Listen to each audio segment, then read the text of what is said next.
everybody. So Lieutenant Jeremy Cox here. I'm also with Lieutenant Ryan Miller. Yes. And we thought we'd come to you today to talk a little bit about emergency preparedness, just basically being ready. And so with, you think about emergencies, you know, we just went through sort of a small scale type one the other day when we had all that snow come in. I'm sure some people were caught off guard by that. You know, being the patrol lieutenant, what do you think patrol's view of overall preparedness of the public? I think it was a lot better than, what was it, 21 or whenever we had the snowpocalypse or snowmageddon or whatever you want to call it. Yeah, so yeah, it's a lot better, a lot smaller scale, but a lot better. yeah.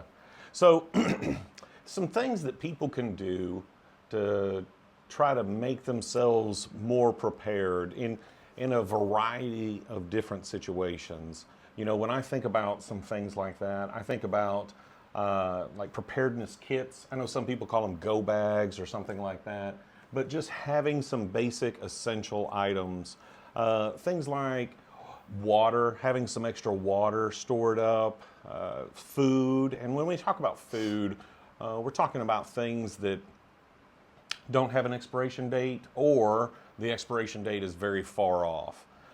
You know, a lot of people will do things like cans. Now, if you're going to use cans, don't forget the can opener.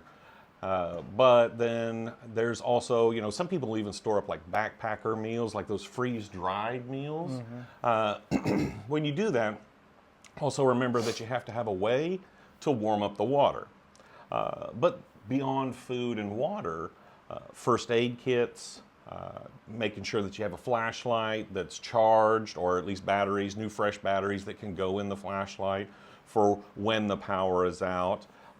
And then also if you have any medical needs, sometimes working with your medical care provider to make sure that you have ample supply of your medications for in the event that there is an emergency, especially if those medications have to be refrigerated.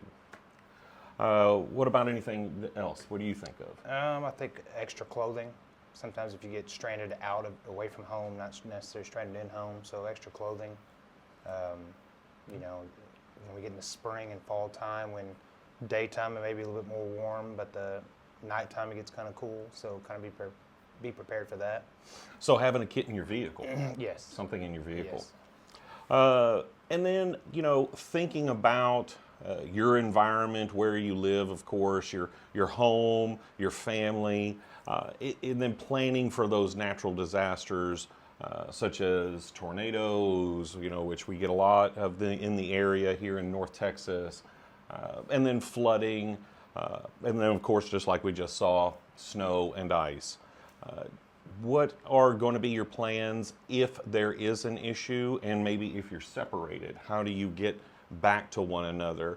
Do you have a place that you could go to somewhere else sometimes? Thinking about those things in advance.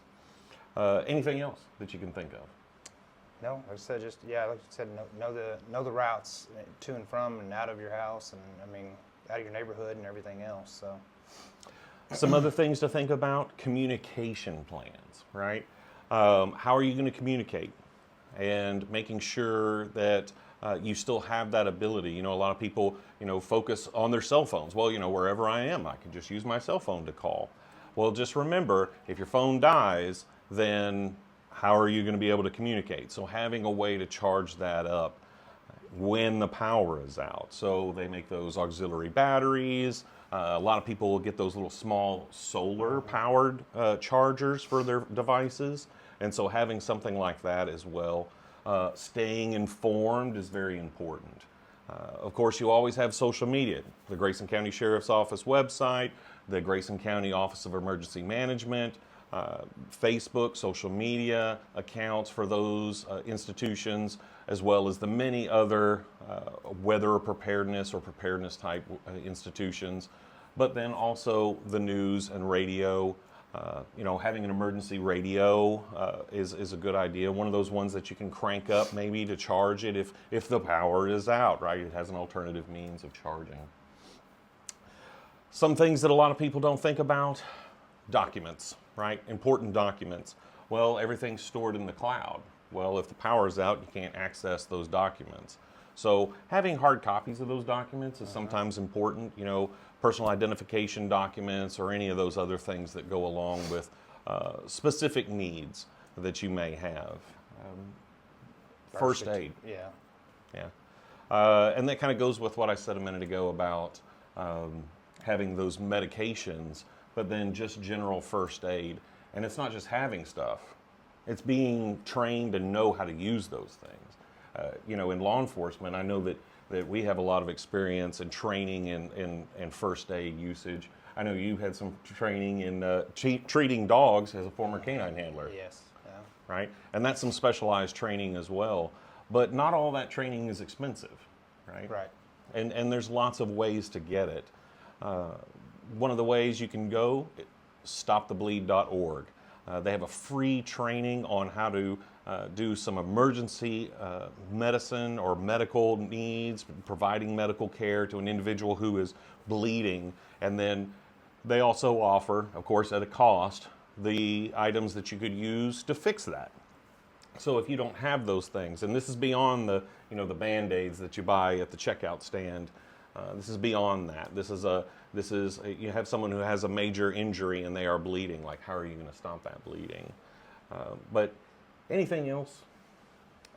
No, I think especially with the like tourniquets, like you're kind of leading towards, you know, stopping the bleeding, knowing how tight to get those. And I know before training, I wouldn't have known how far to crank down. Yes. On those tourniquets to get them back to be effective. So, yeah, knowing how to use it is just as important as having it. So, Absolutely. Because if you have it, but you don't know how to use it, it's not really useful. So, that being said, Grayson County, we just thought we'd take a few minutes, Lieutenant Miller and I, to talk to you a little bit about emergency preparedness and some things that you can do to make yourself safer and then again, make the community better. And so with that, I'd like to say thank you for paying attention and watching, and we'll see you next time. thank you.